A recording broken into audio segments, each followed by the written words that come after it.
Welcome back. All right, so 7 games to look at. If you're looking for reviews of the earlier games, I already did those. They're already on the channel. So, some surprising results, some lopsided results tonight. I did need one of the No Mercy magnets because there wasn't any. But I didn't need it in this first game, and I was pretty sure I might, but then it... You know, it's funny. Florida at home against Detroit tonight, and I really think Florida could have probably run up the score a little more than they did. And it's funny when you see a team score 6. And you say, yeah, they kind of let up, but it feels that way. So it's Grace versus Bobrovsky. The Panthers press at a minute and a half. Panthers are up in shots, 3-0 at 4 minutes. The fourth shot goes in. It's Marchment from Uyghur and Barkov at 4:10. He just buries a rebound, so no chance on that one. I guess that would have been the 5th shot then if it was a rebound on the shot. Anyways, so that makes it 1-0. But the Wings did press in response, and they score. It's Fabry from DeKeyser and Lindstrom at 7:16. Tips it in. But then the Panthers get a power play. Now, here's the thing. So they press at 9.5 minutes. They end up getting a power play out of that pressure. The power play might be one of the very few... I can't say weak spots with Florida, but it's one area where they don't decimate the league. Well, today's game might have been an indicator that's about to change. Duclair scores from Reinhart and Barkov at 11 minutes. The Wings then get a power play. Lindell had a shorthanded break during that. He was denied, but that power play is killed off. Panthers go back to the power play, and they're cycling, and they end up getting 4 seconds of 5-on-3. Detroit did not agree, but... yeah, so that happens with 2:28 left. Now, they don't score during the 5-on-3, but Florida scores during the 5-on-4. It's Lindell from Bennett and Montour at 18:02, puts it in from the side of the net, and every time Lindell scores, the announcers will say, right, he's getting in the Calder race. Hey, he's getting a lot. The funny thing is, when you watch Florida announcers, they're well aware of what Lindell's able to do. When you watch announcers for other teams or nationwide broadcasts, they seem to be not surprised, but really impressed. So the score is 3-1 after the first period, and I mean, it's not a Friday the 13th movie, but 10 minutes into a Friday the 13th movie, you know where the rest of it's going, and I had that similar feeling with this. Second period, Uyghur with a near miss high. The Panthers picked up where they left off. Florida has a 3-on-2. They nearly scored on that. They get some pressure at 5.5 minutes, and eventually Bennett scores from Huberdeau and Uyghur at 7:54. Huberdeau with 58 assists. That leads the NHL. Panthers then press for another, and Carlson gets a goal from Verhaeghe and Barkov at 11:01. That ends the night for Grice, or the afternoon. Well, yeah, it's evening for Grice. So, because this started at 3 o'clock my time, 6 o'clock Florida. So, yeah, night. So, yeah. So, in goes Nedeljkovic, and the fans start chanting, "We want 10." Not the first time they've chanted that. Lindell then scores from Marchment and Reinhart on a turnover at 16:13, and since it's 6-1 after 2, I thought, we might get 10. It could happen if Florida keeps up in the third. So in the third, it looked early like the Panthers still wanted more. They were pressuring. Then Bertuzzi with a net feed, that's blocked. The shots are 4-2 in favor of Florida at 7 minutes. Marchment blasts one wide. The Wings press with 8.5 minutes left. Eventually, Detroit does get another goal. It's Bertuzzi from Veleno at 14:46. This wasn't a game that I monitored closely because it's 6-1. So when all these other games are going on, this one's the one you kind of look at and go, I know where that's headed. So sort of like, again, the Friday the 13th thing, you can go, I didn't watch the last third of the movie. Let me guess. Jason's not dead. How did you know? So Panthers press with a minute and a half left, but they don't score. So Detroit ends up losing 6-2. It feels like it could have been a lot worse. Florida goes to 37-13-5. They seem to be picking up that momentum again. Detroit 24-26-6. It is a rough time for Detroit right now, as they've completely fallen out of contending for a playoff spot. The shots in this one, 16-9 Florida in the first, 10-4 Florida in the second, and then in the third, 13-11. I'll stand by my contention that Florida kind of let up in the third. Final shots are 39-24 for Florida. Power plays, Detroit 0 for 2, Florida 2 for 3, and that was all in the first period. Grice saves 18 out of 23, Nedeljkovic saved 15 out of 16. Bobrovsky saves 22 out of 24. Not overly busy until the third period, where he saved 10 out of 11. So another good start for Bobrovsky. All right, moving on. Vancouver. So I kind of had to, right? because I know Steve Dangle's doing his Leaf fan reaction. So kind of it's one of 2 times a year where, right? So Demko versus Campbell, it was game number 1,000 for Wayne Simmonds. So kudos, congratulations to him for that. There's 2 players playing game number 1,000 tonight. Excellent. Early press by the Leafs. The other player was in the Seattle game. I'll get to that. Hall blocks a shot for Besser. Matthews with a wraparound, that wouldn't go. Engvall and Camp then couldn't bury, as this game seemed to be kind of wide open for my liking. Brody with a rush chance, he fires high. And then it's JT Miller, who opens the scoring for Vancouver. One difference between Bruce Boudreau's coached Canucks and the Travis Green coached Canucks, these Canucks can score first. So that he scores from Hamonic and Pearson at 7:48. I know it was initially Hunt. By the third period, they given that assist to Pearson. And that was on a rebound. The Leafs then get a power play, and they score on it. And it's Tavares, his first goal in 14 games. And it was a 3-on-1 that led to the goal. So not much chance for Demko there. Marner and Riley with the assists at 9:49. For Morgan Riley, that is point number 350 in his career. Riley, honestly, I know we talk a lot about Norris candidates. I think playing in Toronto might hurt Riley's chances, because honestly, if you look at his point totals and his overall play, he's very good. So the Leafs then go for the lead. The shots are 8-4 in their favor with 7 minutes left. And again, I thought, if this game is wide open, if there's a lot of scoring, that's going to favor Toronto. So Pettersson has a rush chance that's saved. In the last minute, the Canucks press, and they score. Now, they gave the goal to Chiasson. I didn't think it actually touched his skate. I thought it just went off Brody's skating in the net. So if this goal got changed between then and now, I wouldn't be surprised. Hamonic and Hunt with the assists at 19 minutes and 30 seconds. So it's 2-1 Vancouver after the first period. And honestly, they had a very good second half of the period. Second period, Matthews nearly Michigan's it. He has thought about it at times, and in this case, he really thought about it. So the whole thing of the idea of picking up the puck on your stick, we're also starting to see too where a guy will fake that he's going to Michigan to get the defense out of position, and honestly, I really think this is just going to become a standard play in hockey. You're going to have to be pretty gifted though to be able to pull that off. Marner has a blast that's blocked as the Leafs press. The Canucks then get a power play, and they score on it. And it's Brock Besser from Miller and Hughes at 4:12. So JT Miller with another game with multiple points. Nick Robertson would answer with his first of the season from Nylander, though, at 5:33. Chiasson has a chance that's saved and held, and then Besser with a giveaway. And it's the one thing with Besser. I love Besser. People know Besser's one of my favorite players. But yeah, defensively, there's these miscues, and he gives it to Matthews. You don't want to do that. And at 8:52, Matthews shows why. I think that was his 38th. At 12:06 of that period, he scores his 39th from Liljegren and Riley. So Riley with point number 351 in his career. And with 3 straight goals there, that puts the Leafs up 4-3. So the Canucks had a 3-1 lead. The Leafs are up 4-3. And again, if you were watching this and thinking of the Travis Green coach Canucks, you'd be like, well, that's it. It's all downhill from here. But it changes. So the Canucks get a power play. That's killed off. Canucks net crash shortly thereafter. Campbell holds on there. The Leafs press with a minute and a half left. But we go to the third period with the score 4-3 for Toronto. In the third, Nylander fires an early chance wide, and then it's Pearson that gets the tying goal from Myers and Besser at 1:03. We then see Garland prevent a goal for the Leafs. So Connor Garland with a nice play there to keep things tied. And then it's Chiasson. Chiasson from Horvat and Podkolzin at 6:55. Now Marner kicks the puck to Chiasson. He had lost his stick and he kicks at the puck. If you're going to kick at the puck, make sure you're not kicking it to the other team.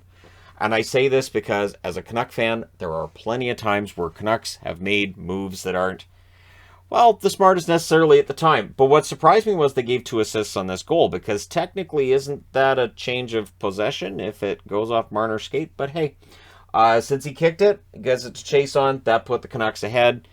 And honestly, I was kind of surprised. The Leafs then press for an answer with 9:57 left. The Leafs get a power play. That's killed off. Marner fires one wide on a rush. The Leafs press. The Canucks were hemmed in. Matthews gets robbed of a hat trick. With 1:51 left, the Leafs call a timeout. They would pull the goaltender, and Mott hits the empty net from Pettersson and OEL at 19:40. And I didn't relax until that empty netter went in. So it's 6-4 for Vancouver. They win. They go to 28, 23, and 4. 5 games above 500. Think about what the record was when Boudreau took over. This is ridiculous. Toronto 35, 16, and 4 with the loss. So the shots in this one were 12-10 Vancouver in the first, 12-11 Toronto in the second, 16-6 Toronto in the third. The final shots are 38-29 for Toronto. Power plays, both teams go 1 for 2. Demko, 34 saves on 38 shots. He made the saves when he had to in the third period. Campbell saves 23 out of 28. And honestly, I know there's going to be a lot of discussion of Campbell and Mrazek, and I still think Campbell's a good goaltender. I do wonder, though, he's a really nice guy, and sometimes your best goaltenders kind of be jerks.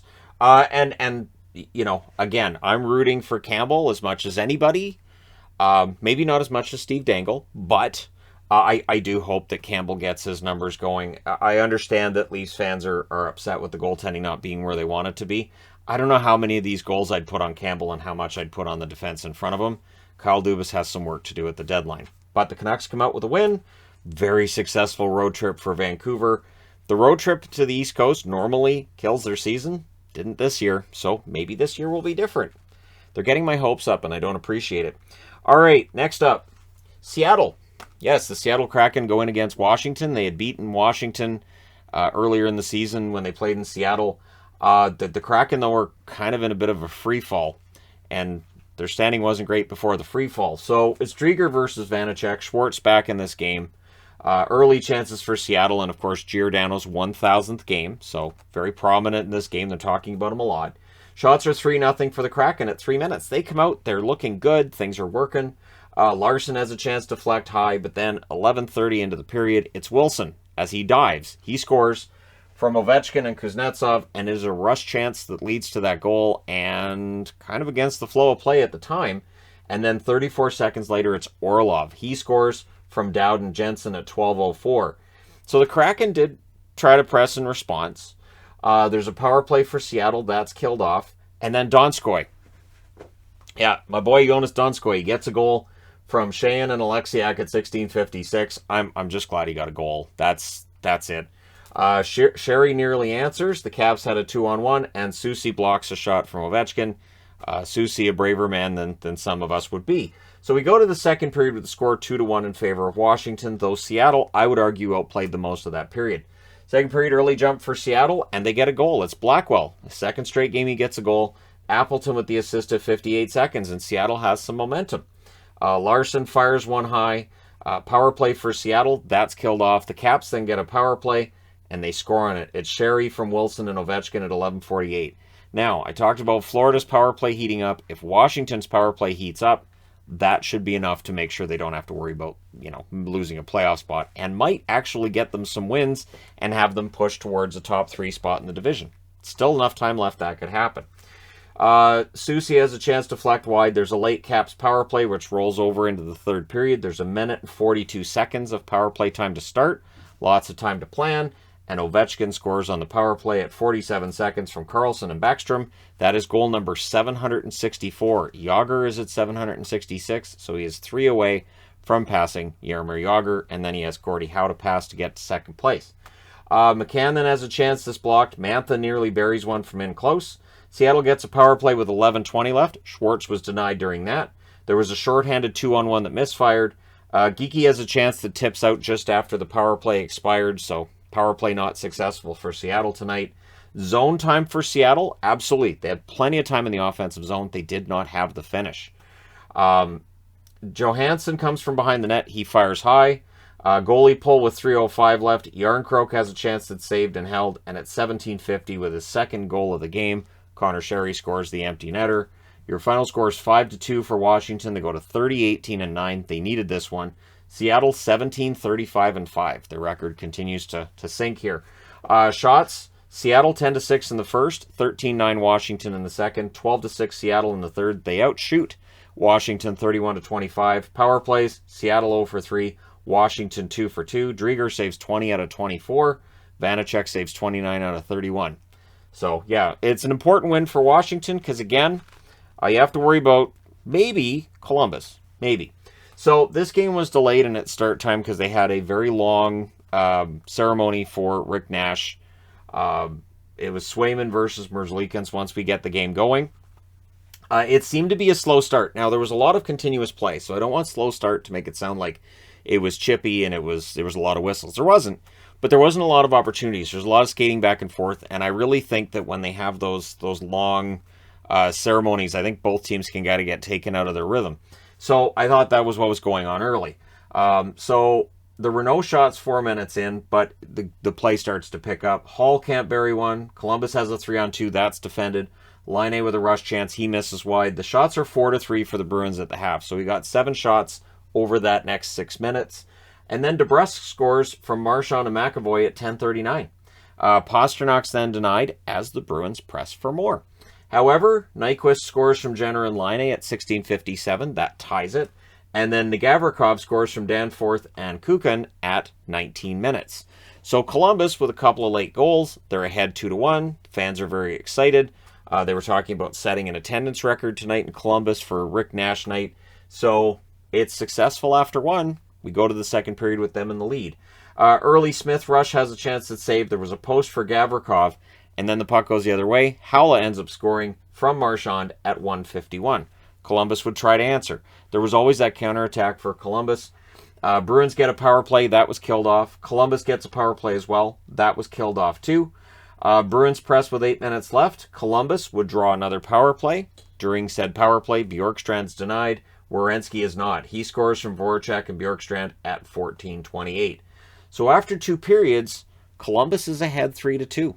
Third period. Early Haula chance wouldn't go. And then Smith, he would score from Clifton and Foligno at 4:40. So Nick Foligno, former Columbus Blue Jackets captain, now the assistant captain for the Bruins, gets a secondary assist there. And it was a nice 2-on-1, Clifton giving over to Smith. Smith suddenly heating up for Boston. So that gives Boston a tying goal, 3-3. Columbus presses at 7.5 minutes. Swayman saves there. I don't think Swayman's save percentage tonight tells you he played well. So the shots are 5-4 for the Bruins at the half. Pastrnak has a blast that goes wide with 5:36 left. The Bruins get a power play, and they score on it. It is Bergeron from Hall and Pastrnak at 14:58. There was some discussion about whether or not they should challenge it for offside. The replays didn't conclusively show that the puck had come out to make the play offside, so they don't challenge, which leads to the fans booing because the fans were pretty sure that puck was offside.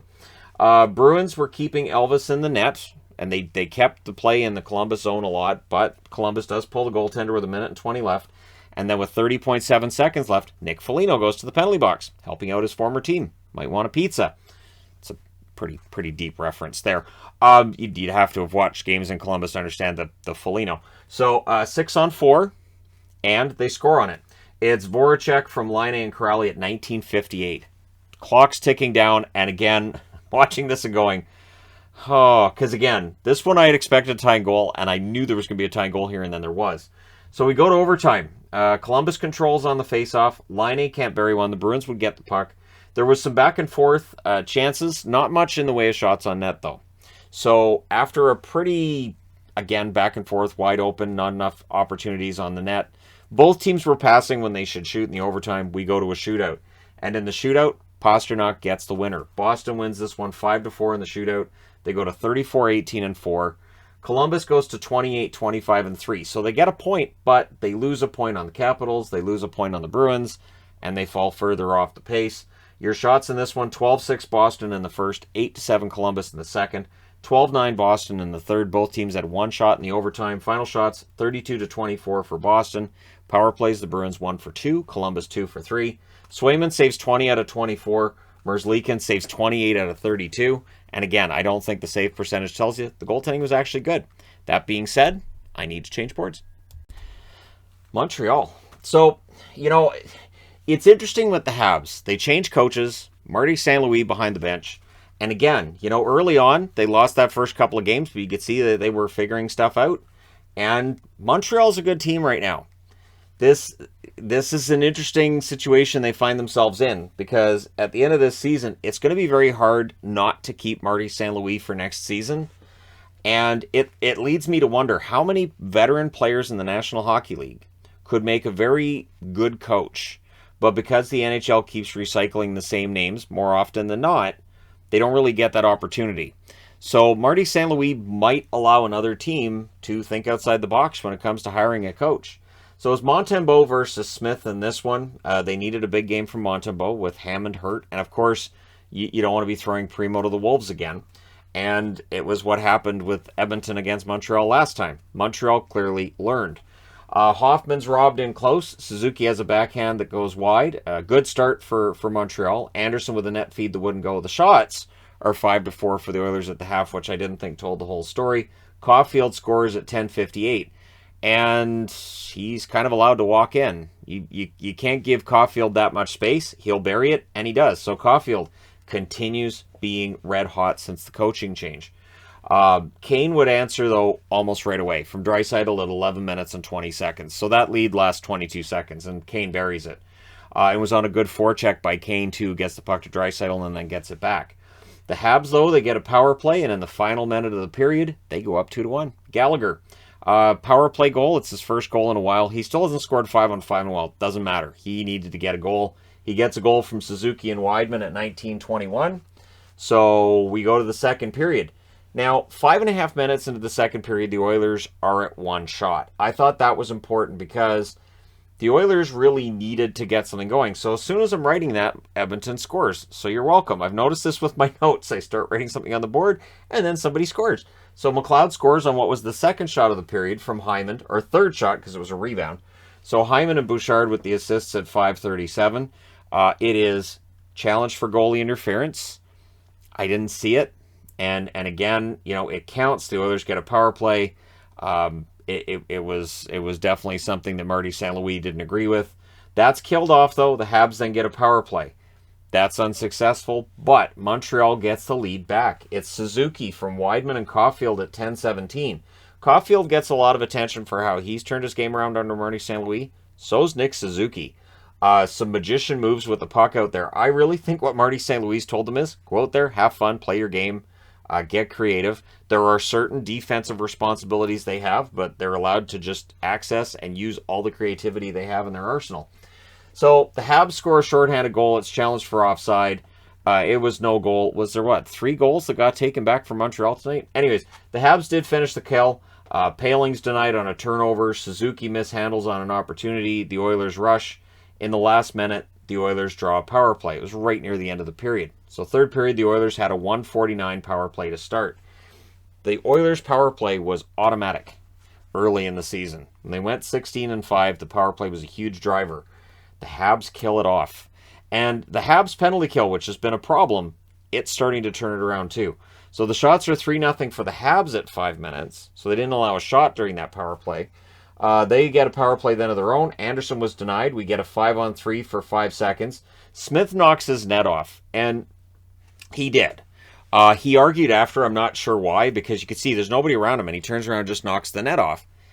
Veteran goaltender, I get it, because it looked like he might be facing a goal here by Montreal.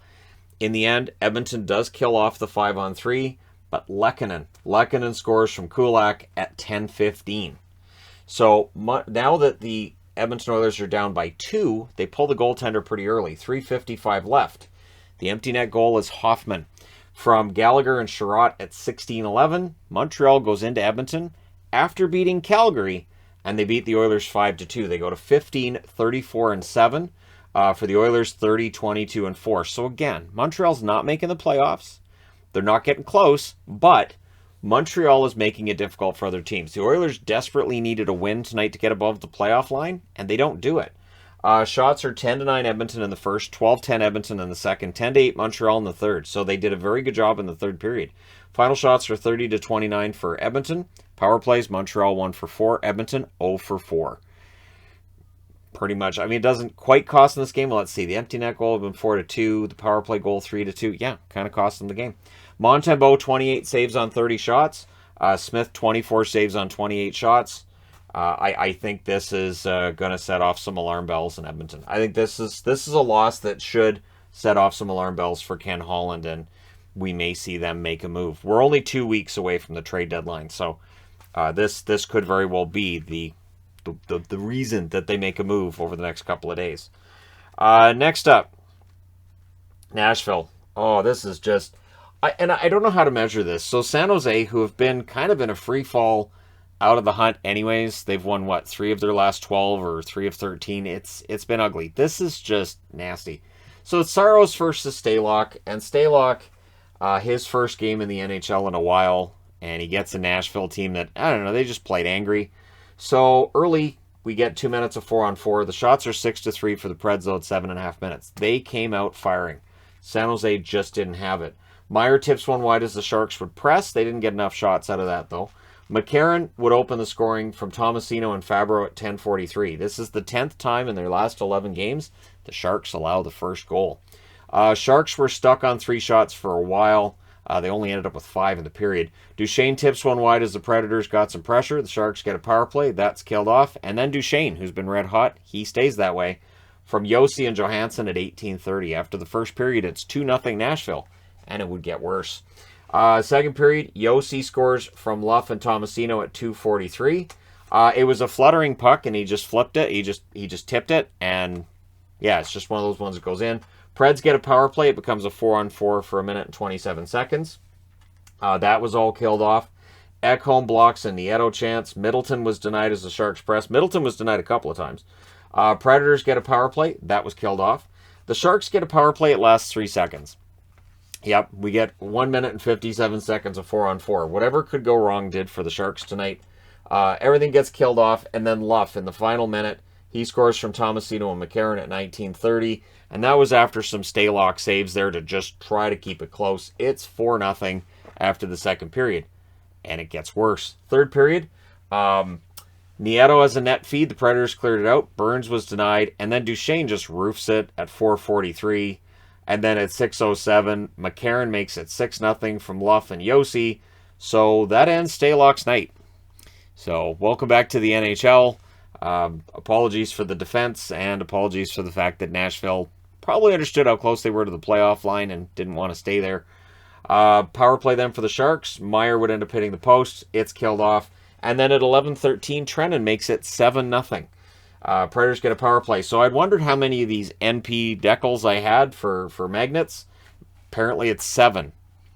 So there you go. I found out how many magnets I had of the NP variety, which is too bad because I wanted to keep it all the same. But then Preds get a power play and they score, and so I have to use the regular logo. It's Granlund from McCarron and Yossi at 13:06. So McCarron with 4 points. That's insane. Then Cunnin had a fight with Middleton because why not? And your final score is 8-0. So the No Mercy magnet goes up for that one. 31-20-4 for Nashville with the win.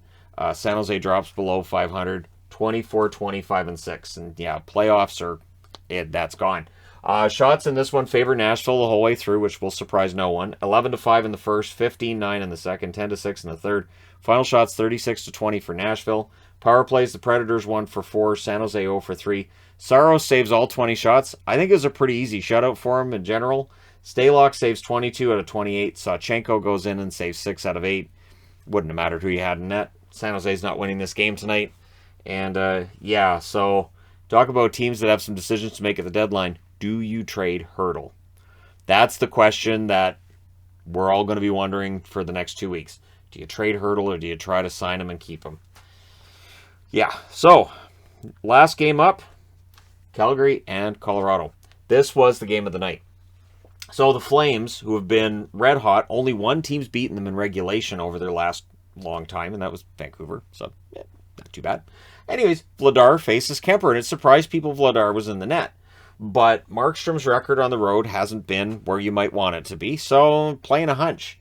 Now, early on, the hunch looks bad. 42 seconds in, Landeskog scores from Kadri and Nichushkin. So, yeah, early on, doesn't look like it's a great idea. But the Flames get a power play and they score on it. It's a delay game call and they make them pay. It's Lindholm from Tkachuk and Gaudreau at 2:29. The Flames then press at 8 minutes. Gaudreau's denied and close. The shots 8 minutes into this are 6-5 for the Avs. It really felt like a battle of two heavyweights most of the night. The Avs get a power play. That's killed off. The Flames get a power play as well. 3:30 left. Another power play for the Avalanche. Makar is denied. Burakovsky is not. He scores from Newhook and Nichushkin at 18-18. So they have a lead. It does not last. Lindholm, who's red hot, scores from Tkachuk and Zadorov at 19-24. It's 2-2 after one. Very entertaining period. Second period. early press by the Avs, but a suspect goal goes in. It's Goodbranson from Gaudreau and Tkachuk at 127. So that ends the night of Darcy Kemper. Pavel Francouz goes in the net. And I don't know if it was just that goal or if Bednar just felt like he just didn't have it, but it ends up being a smart move putting in Francouz. Francouz would play well the rest of the way. So Francouz was tested early. Toffoli was one of the Flames that was just put the puck on the net from wherever, because you don't get the time to warm up now if you're a goalie coming in relief. It's a good idea. McKinnon has a rush chance that saved. The Avs would press at 5 minutes. Rantanen was tied up by Zadorov. If not, Rantanen would have put the puck in the net. Makar has a shot blocked. The Avs are controlling at this point. Lucic had a fight with McDermott. About halfway through that fight, Lucic looked like he had punched himself out. He was out of energy. He was just kind of holding on at that point. And I thought, yeah, all right, McDermott is tough. I nothing against Lucic. He could school a lot of guys. McDermott's one of the toughest guys in the league. Lewis then has a chance that's saved and held. McKinnon was denied. Vladar holds on again. Vladar was keeping this game from going in the Avs' direction in a dramatic fashion. Zadorov has a shot that's deflected. Francouz saves on the deflection.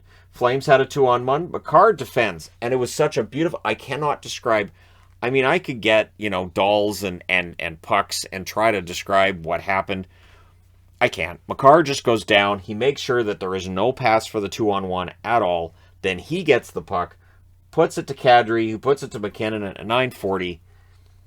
Yeah, this game's tied. And that was a huge momentum shift in favor of the Avs. Hanifin nearly answers. McKinnon's denied the Avs press for the lead.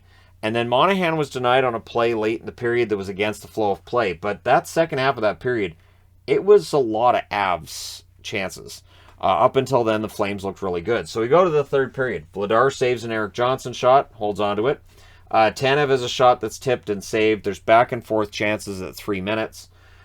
Jost took a puck to the face. He exited. I did not see him come back into the game. McKinnon with a rush chance, that was saved. The shots halfway through the period are 10-8 for the Avs. They did slow down in the second half of the period. Things get punchy with 5:49 left, but because it's a tie game and it's an important game, they take one player from each team, and it's a 5-on-4, or 4-on-4, I should say, rather than the 5-on-4. McKinnon has a chance that's saved. Kadri's denied. There's a near miss for Taves on a 2-on-1. The Avs played very well with that extra ice out there. Lucic then had a rush chance that deflects out. Kadri's denied again on a turnover, and we go to overtime. So Calgary already had to feel like, hey, we got a point in Colorado, we're good, right?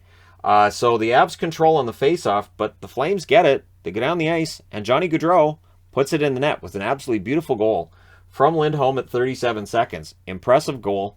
Calgary goes into Colorado. They win. They go to 33-14-7 with the 4-3 victory.